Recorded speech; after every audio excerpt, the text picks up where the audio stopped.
বাংলাদেশ ক্রিকেটে আবারও চমক। নাজমুল হোসেন শান্ত টেস্ট অধিনায়ক থাকছেন আরও 1 বছর। টি-20তে লিটন দাস, টেস্টে শান্ত। কি হচ্ছে বাংলাদেশ ক্রিকেটে? 2014 সালের শুরুতে বাংলাদেশের 3 ফরম্যাটের অধিনায়কত্বের দায়িত্ব পান নাজমুল হোসেন শান্ত। তবে তখন সিদ্ধান্ত ছিল সাময়িক, মাত্র 1 বছরের জন্য।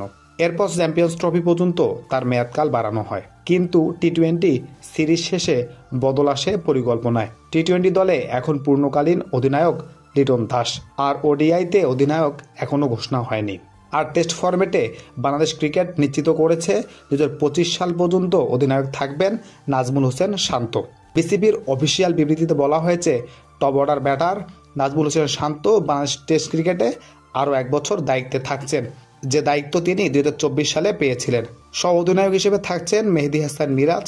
এর আগের মৌসুমেও এই জুটি নেতৃত্ব দিয়েছিল বাংলাদেশ টেস্ট ক্রিকেটকে, আর এবারও তারাই দায়িত্বে বহাল থাকছেন।